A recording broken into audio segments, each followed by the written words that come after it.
একজন মুরুব্বু বলছে, আব্বা তুমি এত নামাজ পড়ো, কবরের আযাবের ভয়ে কবরে আযাব দেখেছো? বলছে, বাবা আমি তো দেখিনি। বলছে, তাহলে ফালতু নামাজ পড়বে না। যে জিনিস দেখোনি তার বাড়িতে নামাজ পড়ো কেন? তা বলছে, বাবা শুনেছি নেকি হয়, বাপ দুটো নেকির দরকার। বলছে, নেকি দেখেছো? বলছে, তাও তো দেখিনি।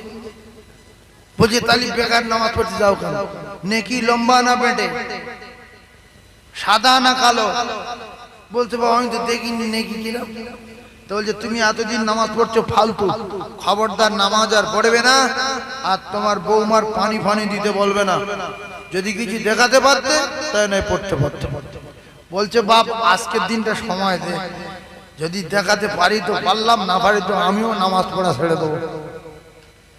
বলে ছেলে বসে আছে আর বাপ নামাজ পড়ে বলছে, আল্লাহ আমার ছেলের একটু কবরের আযাব দেখাবো।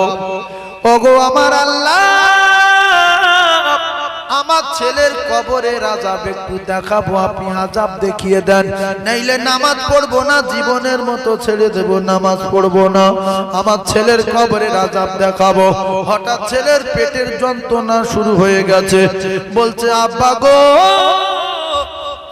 দোয়া করো না, দেরি হয়ে যাচ্ছে, আমার আযাব শুরু হয়ে গেছে, চলো ডাক্তার বাড়ি যাব, চলো ডাক্তার বাড়ি যাব।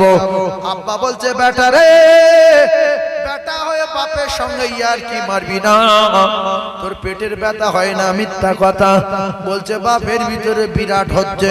বলছে, যদি সত্যিকার পেটের ব্যথা হয় তাহলে একটু বার করে দেখা, পেটের ব্যথা লম্বা না পেটে, ফর্সা না কালো, মোটা না সরু, একটু পেটের ব্যথা বার করে দেখা। বলছে, আব্বা পেটের ব্যথা বার করা যায় না, ওর ভিতর হচ্ছে বুঝে নিতে হয়। আব্বা বিরাট যন্ত্রণা হচ্ছে, আব্বা সহ্য করতে পারি না। আব্বা বলছে, হবে না রে বেটা, পেটের ব্যথা দেখাতে হবে, নাহলে ডাক্তার বাড়ি নিয়ে যাব না। কেউ পেটের ব্যথা দেখাতে পারবে? যে লম্বা কি বেটে, সরু কি মোটা, কেউ দেখাতে পারবে? ছেলে হাতে পায়ে ধরছে, কাকুতি মিনতি করছে, এই গজি টোনটা বাড়া না। তারা কি করছে, ফ্রি ফায়ার খেলছে নাকি? টোনটা বাড়ান। তাহলে পেটের ব্যথা দেখানো যায়? মুরুব্বু বলছে, কবরের আযাব দেখাও তবে নামাজ পড়ো। বাপ বলছে, তোর পেটের ব্যথাটা বার কর দেখি তবে ডাক্তার বাড়ি যাবো। আর ফের যদি আমার সঙ্গে চিটিং বাড়ি করিস, দাঁত ব্যথা বার কর। বলছে, আপনার পেটের ভিতরে হচ্ছে বা হয়, মেনে নিয়ে ডাক্তার বাড়ি যেতে হবে, নইলে মারা যাব, যন্ত্রণা সহ্য করতে পারি না। অবশেষে বলল, আব্বা গো কবরের পেটে যখন যাব, ওর ভিতরে আযাব হয়, মেনে নিতে হবে, আযাব দেখানো যাবে না।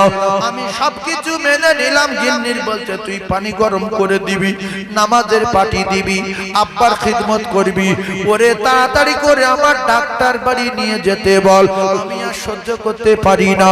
এজন্য আল্লাহর কসম, আমরা যে যেখান থেকে ওয়াজ শুনছি আর বুড়বি করার সময়